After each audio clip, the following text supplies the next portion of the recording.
Це той самий момент, коли ви відчуваєте задоволення від своєї праці. А коли ви ще знаєте, що цей врожай ви виростили, не використовуючи ні хімію, ні мінеральні добрива, навіть ніяких фунгіцидів хімічних я не застосовував.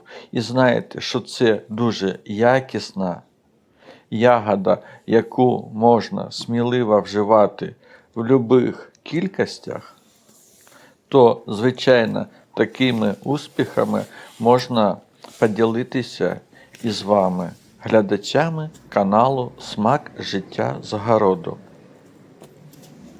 Тож, вітаю всіх глядачів і гостей каналу.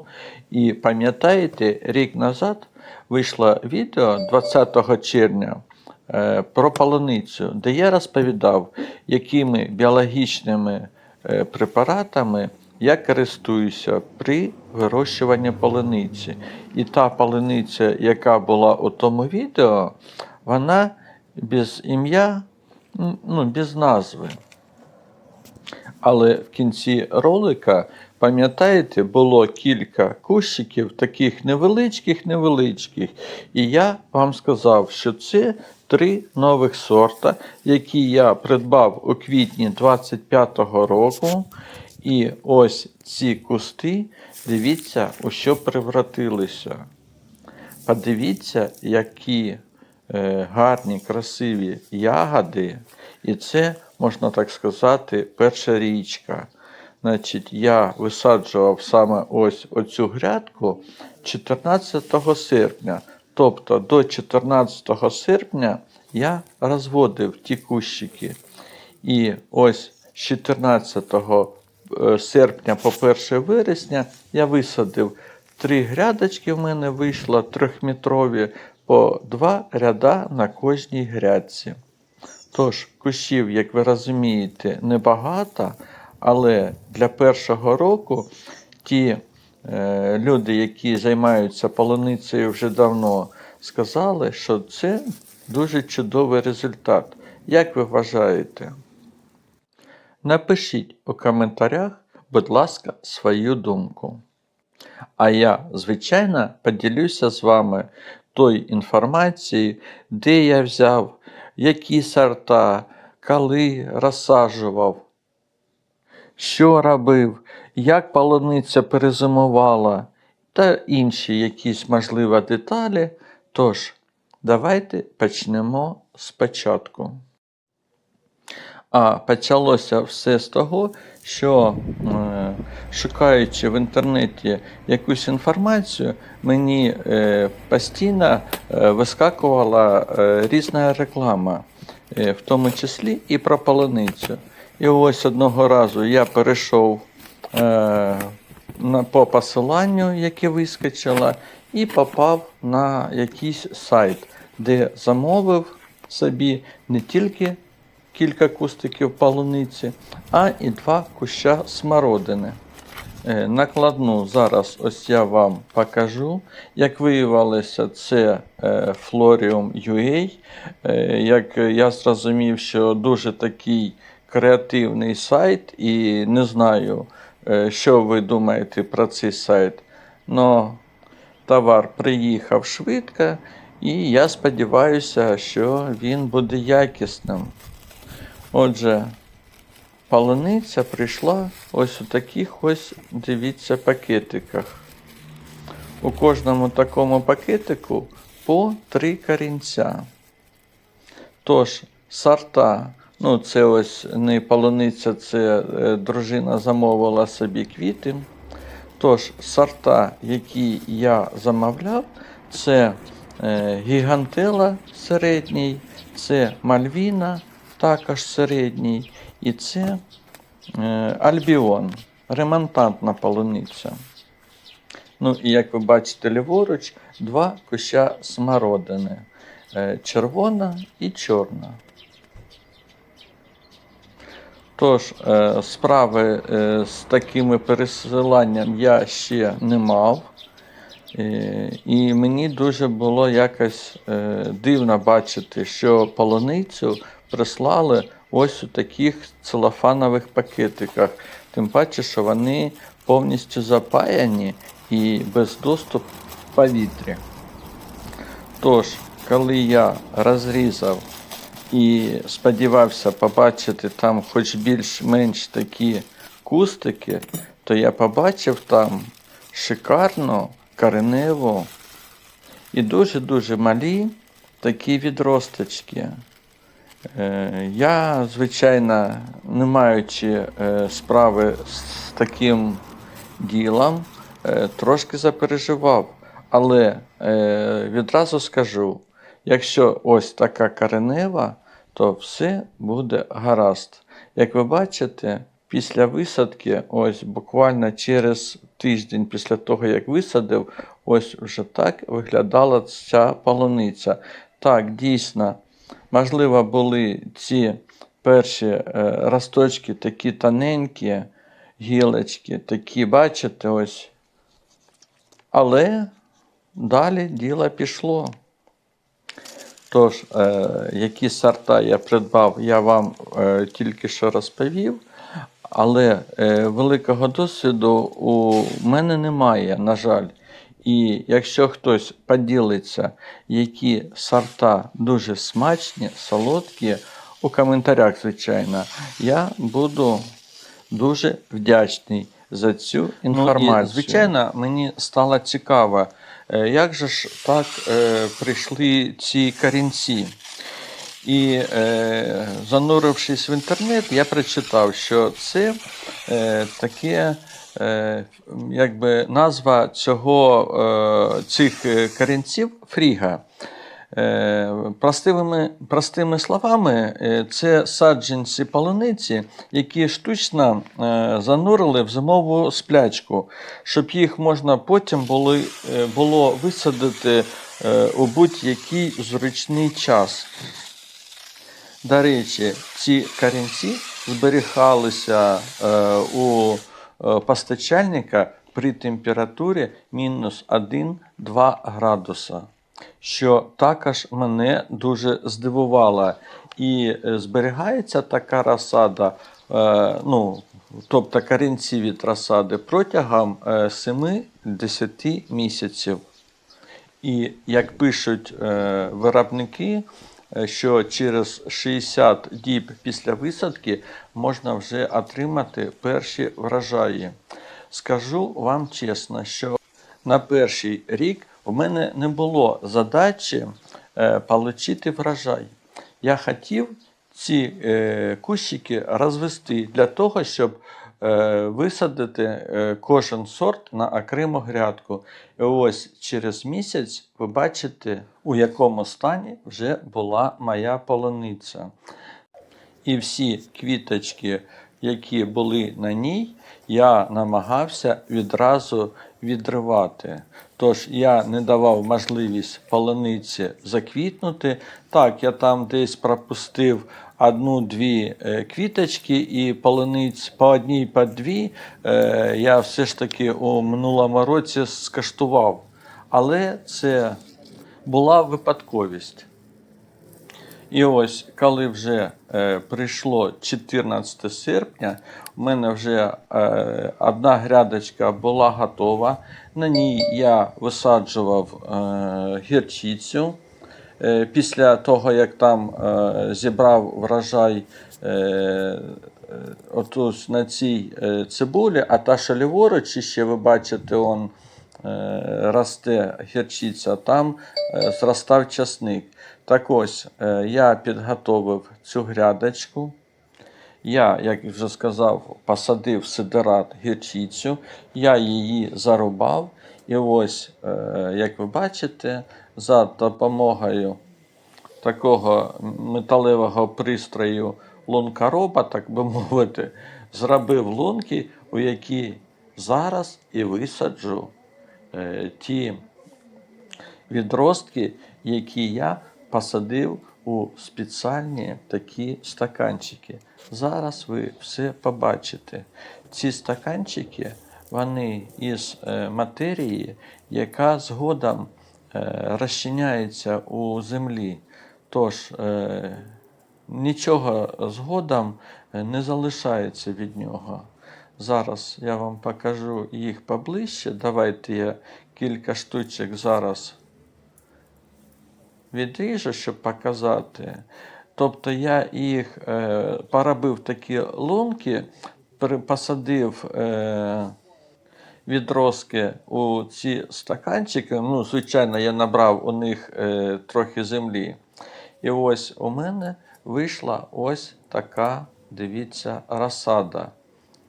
Нагадаю, що висаджував я десь наприкінці квітня, а зараз 14 серпня, і часу, ну, порахуйте самі, пройшло 3,5, ну, трохи більше, 3 місяці там і 3 тижні. Тож, стільки часу мені знадобилося для того, щоб отримати посадковий матеріал для майбутнього врожаю на наступний рік.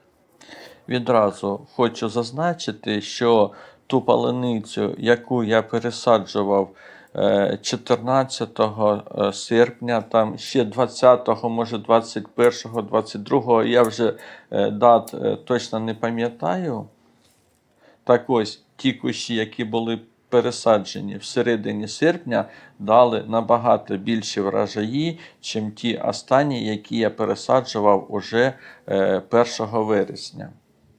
Тож, не знаю, що вам сказати стосовно ось моєї розсади. Чи гарні ці кущики, чи ні, я не розумію.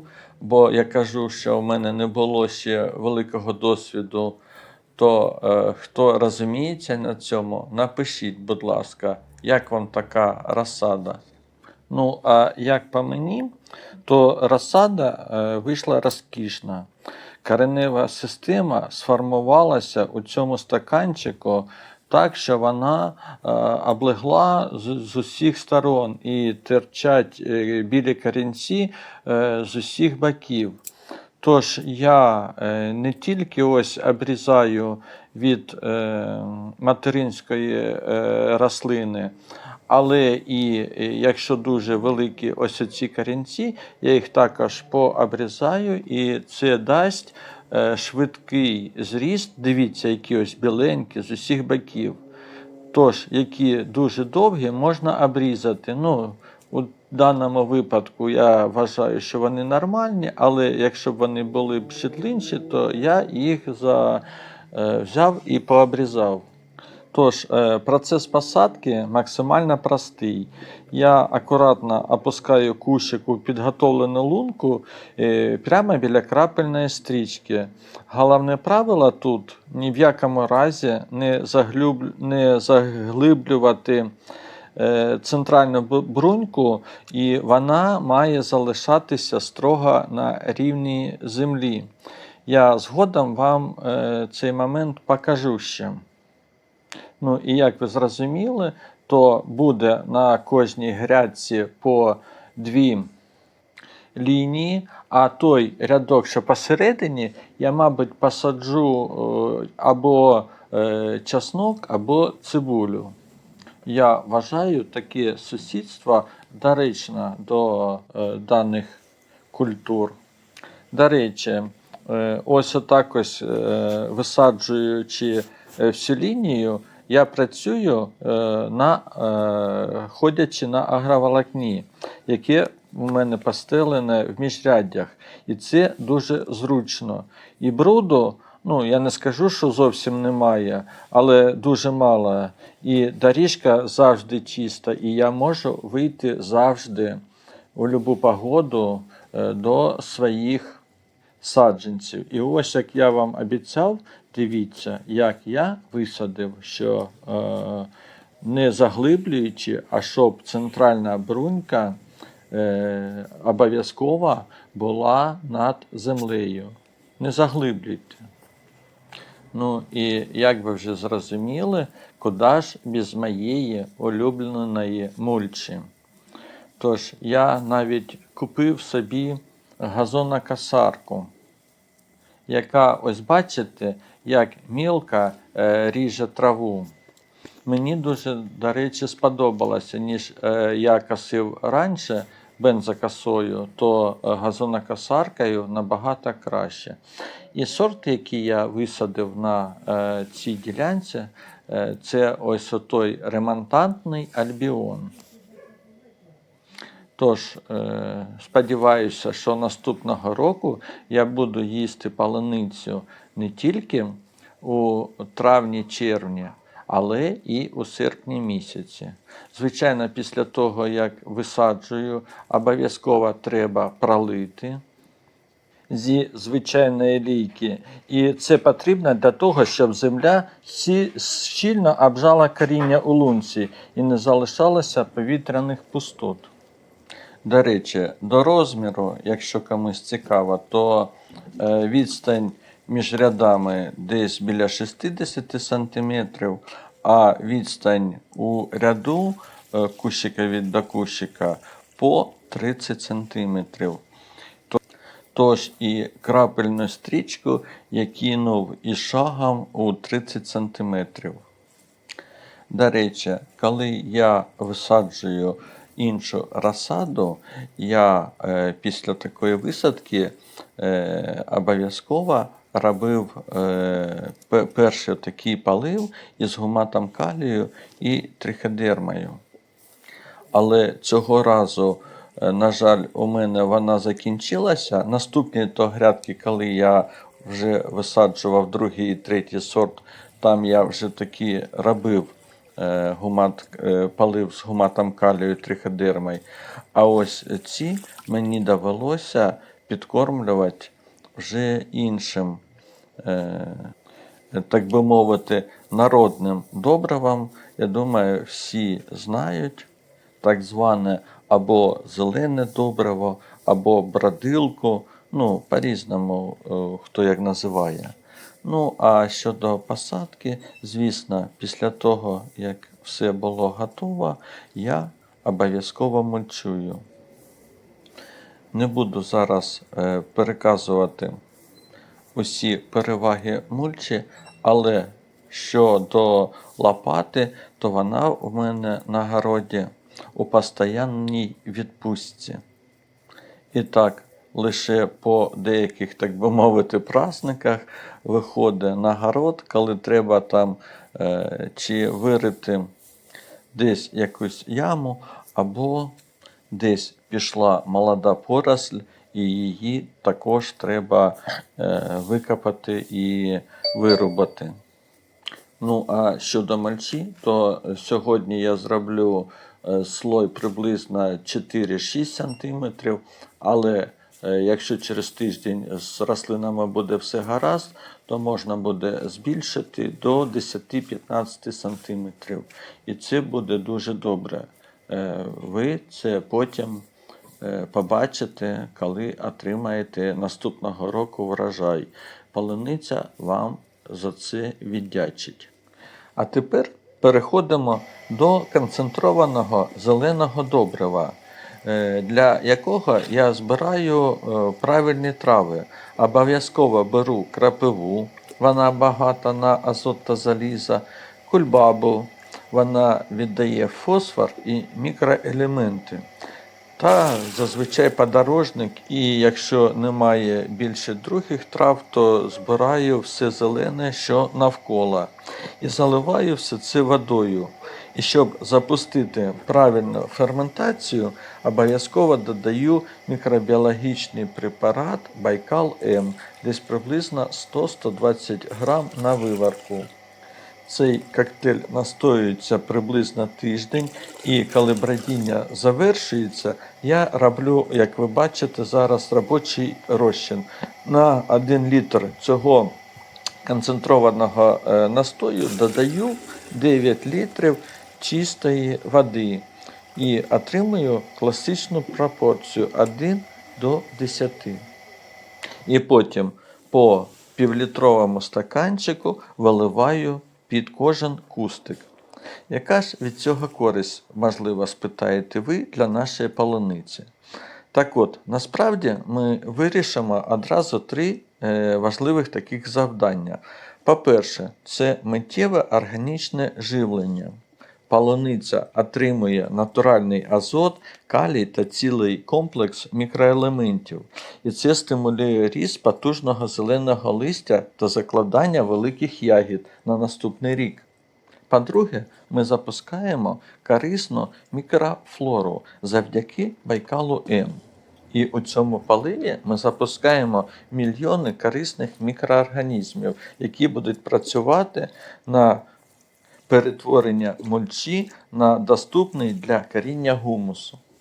І по-третє, ми створюємо природний імунітет та захист від хвороб за допомогою всіх тих же ж М-бактерій та речовин з лікувальних трав, особливо крапиви та кульбаби. І ці бактерії пригнічують розвиток патогенних грибків у землі, тож коріння полуниці стає захищеним від гнилей, а сама рослина набагато легше переносить літню спеку та затяжні дощі. А ще не забувайте, що попереду зима, і зиму також полуниці треба якось пережити. Сподіваюся, що снігу буде багато і полуниця перезимує добре. Тож тепер переносимося у кінець зими, на дворі 26 лютого 2026 року. І мене дуже цікавить, як же ж там наша нова полуниця. Бо багато хто з людей хвилюється, чи не вимерзнуть молоді кущі. Отже, давайте підійдемо ближче до полуничної грядочки, і візуально тут просто таке біле поле снігу, і ледь-ледь там десь щось помітно. Але давайте все ж таки проведемо експеримент і зазирнемо всередину. Я розгрібаю сніг безпосередньо над кущиком, і подивіться, що там під снігом лежить наш товстий щільний шар минулорічної сухої трави та соломи. Солому, до речі, я зробив ще один слой, я не показав вам, але щільний слой мульчі із соломи я додав десь уже восени. Тож, сподіваюся, що всі кусти вижили, і тепер залишилося трохи почекати весни. І весною, головне, що я бачу, крізь жовту солому вже починають проглядатися перші зелені цятки. Погляньте на ці кущики. Сердечка у них абсолютно живі, свіжі та зелені. Рослини вже рушили в ріст і випускають перші молоді весняні листочки. Старе минулорічне листя, звісно, трохи підсохло під соломою, але це природний процес. І його згодом я повністю видалю тоді, коли вже підростуть нові молоді. А так, головна мета у нас виконана. Коренева система та центральні бруньки перезимували без жодних втрат. Тож, органічна мульча безпосередньо в зоні росту захищає полуницю в рази краще, ніж гола земля. І ось на дворі 17 травня 2026 року. І в нас пішов рясний дощ. Подивіться, до речі, як підросли наші кущики на соломі. До речі, зверніть увагу, прямо по центру грядки в мене висаджена цибуля. Це мій улюблений метод захисту. Цибуля виділяє фітонциди, які відлякують шкідників, і додатково захищає полуницю від хвороб. Але дощ посилюється і, мабуть, паузи. Отже, травень місяць підступний. Буквально тиждень тому, до речі, синоптики передавали сильні заморозки на ґрунті. І для полуниці в цей період мороз – це просто вирок. Тому я вирішив не ризикувати і перестрахувався. Встановив над грядками спеціальні дуги для парників. І у разі критичного падіння температури на них за лічені хвилини накидується агроволокно. І подивіться, як недарма були всі ці зусилля. На кущах вже, дивіться, формируються перші соковиті зелені зав'язі ягоди. Вони абсолютно здорові, чисті, деякі підняті над землею, деякі лежать на соломі. Але нам вдалося захистити найперший, найцінніший цвіт. І ось вам іще одна перевага соломи. Це те, що навіть після такого рясного дощу, який тільки що прийшов, ягода лежить на соломі, майже на сухій соломі, бо вода стікає, і вона не буде піддаватися гниттю і покриватися сірою гниллю. До речі, якщо кому цікаво, то я вже 2 рази планово обробляв цю полуницю. І після цього дощу, який зараз пройшов, звісно, мені прийдеться ще раз обробляти, бо всі ті біопрепарати, які я застосовував, звичайно, дощ змив. А в нас попереду найцікавіше. Як бачите, ягода починає біліти, а за неї буде і червоніти.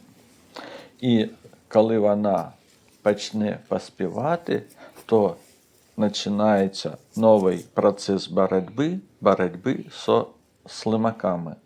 В минулому році я вирішив цю проблему. Звісно, я застосовую біопрепарати від слимаків, але у минулому році я підвищив слой мульчі майже до 15-20 см, і слимаки майже ту паленицю, яка без імені, без назви, вони її перестали їсти. До речі, всі вуса, які починають зараз відростати, я намагаюся відрізати, відривати. Тобто наша задача зараз отримати врожай. Тож вуса нам не потрібні. Коли полуниця віддасть ягоду, тоді вже можна буде залишити нові паростки, нові вуса, з яких можна буде пересадити або на нову ділянку, або поділитися із друзями, знайомими. До речі, ви бачите, що полуниця присипана таким коричневим порошком. Це відпрацьована кава з кавомашини. Тож нею я намагаюся захистити полуницю від слимаків, але що з того вийде, подивимося далі. А ви, як бачите, вже є перша полуниця, яка починає червоніти, і, мабуть, дня 2-3, і можна буде перші ягодки спробувати. Але скажу вам відразу, полуниця – це не помідор. Це помідор можливо зірвати бурем, і він потім дійде, і його можна буде смакувати. З полуницею такі номера не проходять. Полуниця повинна дозрівати саме на кущу. Якщо ви зірвете її раніше, то навряд чи ви відчуєте повний смак того сорта, який ви будете вирощувати. І ось сьогодні 27 травня, і як ви бачите, вже деяку полуницю дійсно можна буде зірвати і скуштувати, що у нас вийшло. Нагадую, що ці кущики ми починали висаджувати 14 серпня, тобто у нас пройшло менше 10 місяців, і ми отримуємо результат. Мої намагання зупинити дружину і дати можливість полуниці дозріти на кущу, як ви розумієте, були марними. Полуниця була зірвана, і ось перші ягодки, ви подивіться, як наче намальовані. Звісно, ми з'їли 27 травня. І ось у кінці травня починається нове випробування. Я думав, що я буду боротися тільки зі слимаками, але прийдеться боротися іще і з погодою. Точніше, з наслідками погоди, бо кожного дня стоїть дощ і нічні температури, ви бачили, і +7, і +9. І взагалі це дуже холодно для полуниці, а їй зараз потрібне сонце, щоб вона набирала соковитості і цукру. І незважаючи на погодні умови, що температура що вдень, що вночі доволі таки низька, кожні 3-4 дня ми збирали приблизно по 3 кг полуниці. Що стосовно слимаків, так, піднімав я полуницю вище, підкладував солому, хоча в мене її залишилось зовсім трохи, не хватило мені трохи її, але мілкі слимаки все одно до полуниці добиралися. І деякі ягоди дійсно постраждали від них. Вони, наче п'явки, навіть у день так впивалися у полуницю, і вони зовсім такі малі, десь 3-4 мм. І лише одного разу я зустрів великого слимака на полуниці. Тож, з малими слимаками боротьба у мене тепер буде ще попереду. Треба буде якось визначитися, як з ними боротися. До речі, напишіть у коментарях, як ви боретеся. А я в наступних своїх відео розповім вам, як я з ними борюся. Ну, а ось вже 12 червня, вже масово пішла і та полуниця, яка без назви. Ми її, до речі, як я вже раніше у попередньому відео казав, вона дуже запашна і солодка, і ми її використовуємо як для приготування вареників, так і закриваємо з неї варення. Ну, а цю красуню, звісно, ми їмо, вгощаємо друзів, родичів. І всі, хто побачив, як ми її вирощуємо, звісно, запитували, які сорта. Ну ось, мабуть, я свою роботу виконав, розповів вам усе дуже так дрібненько від А до Я, як я вирощую полуницю, чим я її підобрюю, я забув вам розповісти. Це коли ще вона не квітла і температура вже була тепла, я її 2 рази поливав скорником, а так більше ніяких мінеральних добрив я не застосовував. Тож, можливо, мій досвід буде комусь в нагоді, а я буду завершувати це довге відео. Сподіваюся, що у вас все вийде і ви отримаєте таку ж смачну і запашну полуницю, як і я. А я запрошую, хто не підписався, підписатися на канал, поставити цьому відео лайк і, звісно, чекаю вас на каналі Смак життя з городу і далі. А на сьогодні всім на все добре. Бувайте!